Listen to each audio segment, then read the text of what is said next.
अब हम देखते हैं कि कॉन्टिन्यूस सीरीज़ में अगर मिसिंग फ्रीक्वेंसी हो तो उसे कैसे कैलकुलेट करते हैं बेटा। तो बोलेगा find the missing frequency from the data. Average mean आपको जो इस क्वेश्चन में दे रखा है वो 17 है, यहाँ पे क्लियर नहीं आ रहा, ये 17 दे रखा है एवरेज मीन, क्लास इंटरवल दे रखा है और फ्रीक्वेंसी। तो बेटा जब भी क्लास इंटरवल दे रखा होता है तो कौन सी सीरीज होती है, कॉन्टिन्यूस सीरीज। तो देखो यहाँ दे रखा है 0 to 5, 5 to 10, 10 to 15, 15 20 इस तरह दे रखा है, और 15 to 20 में ये मिसिंग फ्रीक्वेंसी है। तो लेट द मिसिंग फ्रीक्वेंसी हमने एफ मान ली 15 20 को। अब यहाँ पे ये वाली सीरीज़ है वो हमने यहाँ पे लिखा 0 10 10 to 5 to 10 10 to 15 वगैरह, यहाँ फ्रीक्वेंसी लिखी। फिर इसमें हम मिड वैल्यू निकालते हैं, तो इसकी मिड वैल्यू निकाली, जैसे हमें पता था lower limit plus upper limit divide by 2, मतलब 0 + 5 डिवाइड बाई 2 2.5, 5 + 10 डिवाइड बाई 2 7.5, और ऐसे करते करते ये वैल्यू आ गई। अब हमने एफ एम निकाला डायरेक्ट मेथड से, इस एफ को इस एम से मल्टीप्लाई किया, तो 10 को मल्टीप्लाई किया 2.5 से तो 25 आ गया, 12 को मल्टीप्लाई किया 7.5 से तो 90 आ गया, 16 को मल्टीप्लाई किया 12.5 से तो 200 आ गया, एफ को मल्टीप्लाई किया तो ये आ गया। इस तरह से सारी वैल्यू आ गई। अब हमें पता है कि जिसकी कॉन्टीन्यूस सीरीज़ में डायरेक्ट मेथड में मीन निकालने का फॉर्मूला होता है summation of F M divide by summation of F, जो कि लास्ट वीडियोज़ में हम देख चुके हैं। अब इस क्वेश्चन अगर हम वैल्यू पुट करें तो मीन हमें कितना गिवन है, मीन गिवन है ये 17, तो यहाँ तो 17 आ जाएगा।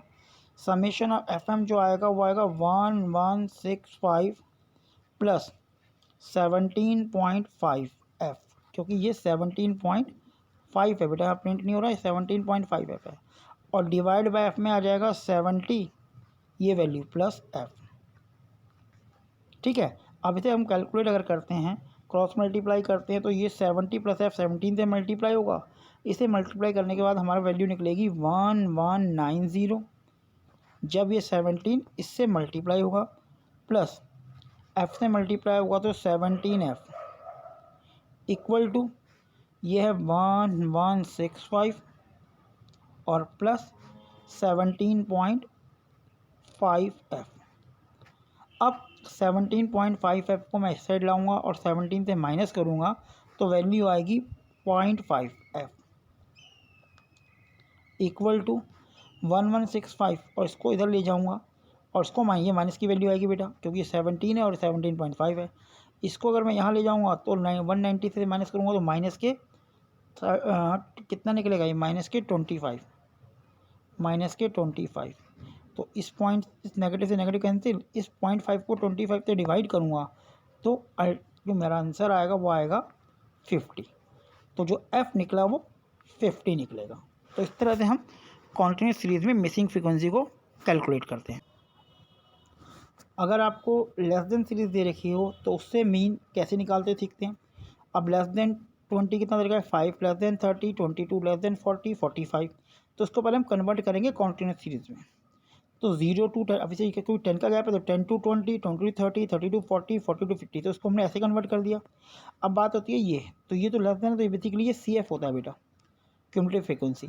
तो उसमें क्या करेंगे, पहले तो 5 ही आएगा, दूसरे में 22 - 5 17, 48 - 22 26, तो 30 to 40 कितना हो गया 26। इसी तरह 60 - 48 आएगा 12 आएगा, तो 40 to 50 12। तो नीचे से ऊपर हम इसे माइनस करते जाएंगे तो हमें फ्रीक्वेंसी मिल जाएगी। अब ये एक्स मिल गया, ये फ्रीक्वेंसी मिल गई। एक्स की पहले हम मिड वैल्यू निकालेंगे, जिसे हमें पता है lower limit plus upper limit divide by 2। जैसे पहली पॉइंट को देखें, 10 + 20 divide by 2 30 divide by 2 15, 20 + 30 divide by 2 50 divide by 2 25, 35 45 55 65।